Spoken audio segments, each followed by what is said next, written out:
Hello നമസ്കാരം, ഏവർക്കും പുതിയ വീഡിയോയിലേക്ക്. ഇന്ന് ഞാൻ വന്നിരിക്കുന്നത് വർഷങ്ങൾക്ക് ശേഷം എന്ന ചിത്രത്തിൻ്റെ OTT അപ്ഡേഷനുമായിട്ടാണ്.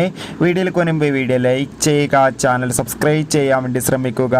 വിനീത് ശ്രീനിവാസൻ്റെ സംവിധാനത്തിൽ പ്രണവ് മോഹൻലാൽ, ധ്യാൻ ശ്രീനിവാസ്, നിവിൻ പോളി, അജു വർഗീസ്, കല്യാണി, നീരജ് മാധവ്, ബേസിൽ ജോസഫ് എന്നൊക്കെ പ്രധാന കഥാപാത്രങ്ങളായ ചിത്രമായിരുന്നു വർഷങ്ങൾക്ക് ശേഷം.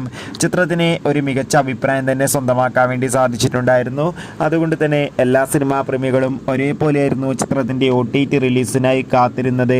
ചിത്രത്തിൻ്റെ OTT അവകാശങ്ങളൊക്കെ സ്വന്തമാക്കിയിട്ടുള്ളത് സോണി ലിവ് എന്ന OTT പ്ലാറ്റ്ഫോമാണ്.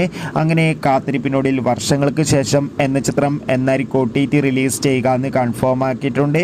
ചിത്രം ഈ വരുന്ന ജൂൺ 7-ാം തീയതി സോണി ലിവ് എന്ന OTT പ്ലാറ്റ്ഫോമിലൂടെ OTT റിലീസ് ചെയ്യുക. എന്തായാലും കാത്തിരിക്കാം ചിത്രത്തിൻ്റെ OTT റിലീസിനായി.